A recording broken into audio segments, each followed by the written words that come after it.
Philip to Evelyn, March 28, 1944. Evelyn, dearest, yesterday, after waiting most anxiously for a letter from you, the mail brought me nothing. This was too much. It left me in a black mood that allowed me no room for thoughts fit to put into a letter. That is why I didn't write last night. This afternoon, at long last, I received a letter from you, 10th of March, and one from Brother Jack, 22nd of February.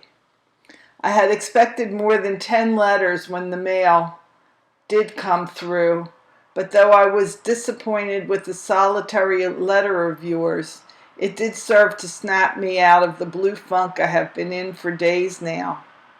Jack's letter, too, was most enlightening. He devoted 4 full pages to answering some of the questions I had posed for him in my last letter. Enclosed was the New Guinea newspaper, Guinea Gold. He seems to be in very good spirits, and his circumstances, living conditions, etc., could be much worse. Altogether, he isn't having too bad a time of it. But you probably know all about it since you say in your letter that he wrote to you too. Your mention of Jack's gift brings to mind something that Red asked me to ask you. Remember the clothes I brought home one day last summer when I was at Fort Dix? I told you then that they were Red's and that you were to hold them for him until such time as he might need them. I don't remember all the items, but Red said there was a khaki shirt among them, also some ties. With spring upon us and summer in the offing, he would be able to use those things to good advantage and would appreciate it greatly if you would be good enough to send these things off to him at your earliest opportunity. For myself, I can't for the life of me remember whether or not I had any khaki shirts at home. I rather think not. If in the course of your searching, Chippy, you do find one, please send it along. About the increase in Mom's allotment. Swell. I want to congratulate you, Chippy, on squaring our long-standing debt. I know how long this has bothered you, and to what extent it made you uncomfortable. I can appreciate how good you felt when you handed Mom the last of our indebtedness. Everything considered, I don't see how you can have any financial difficulties to speak of. Quite a difference from those meager days of 41, eh, sweet? Since your contribution to the expenses of the household has increased, I don't see how you will be able to save very much, but don't let that worry you. Better days are coming. Besides, I hope to have a few dollars of my own by the time I regain your side. Sweet prospect. The most important thing to be accomplished in this waiting period of my absence is that you rear Adele as best you know how and with every advantage you can possibly provide for her.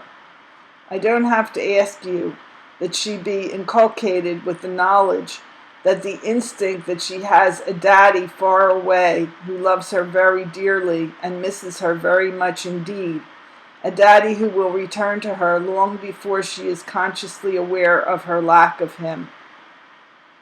I know you are doing your utmost in that direction, baby, and although I am skeptical of your occasional assertions that the pumpkin knows her daddy, I am not convinced, on the other hand, that her evidences of affection for my likeness are entirely meaningless. If so, if on my return she associates my person with my picture, which she has come to learn is an object to be treated with affection, then my task of making her realize that the newly arrived stranger is something more than that will be much facilitated.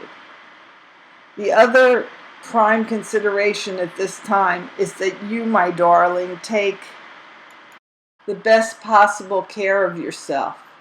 You are always disposed to overtax your energies, and I can't help worrying on that account. When I was home, I was able to curb that proclivity in you to some extent. In your letter received today, you confessed that you were dead when you got back from Miss Hahn's. How do you suppose I feel reading something like that? If working tires you to such an extent, and you didn't make any bones about it, then why on earth do you do it? Fortunately, you are no longer in a position where those few extra dollars mean the difference between doing without and being able to live comfortably. I've asked you time and again to put first things first, and you promised time after time to give up this senseless job if you found it inconvenienced you.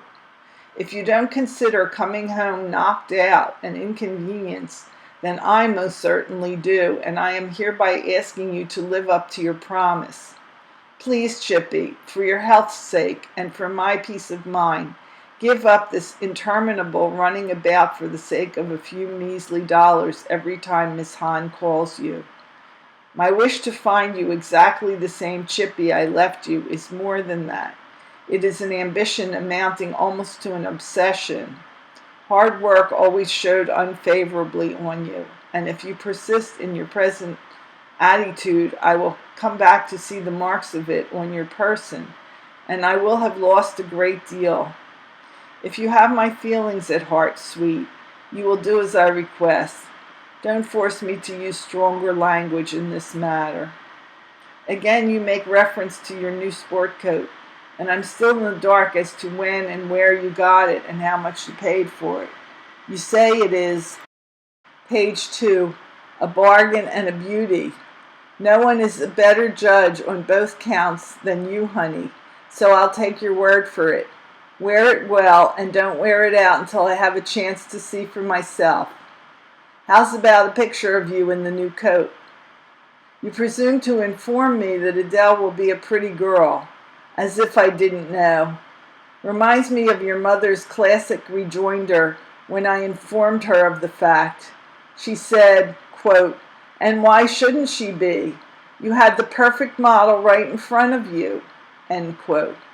Little did she know that my eyes were closed at the time. However, there is some merit in what she said, since I'll admit I couldn't have done better had I looked. But then, I always did know the feel of you better than the look of you, did I not? Still, nothing to report from this end, baby, and because I'm typing this in the orderly room, and I don't want to keep the CQ up, I'll sign off now with all my love. A kiss from my pumpkin. My love to all. Your adoring Phil.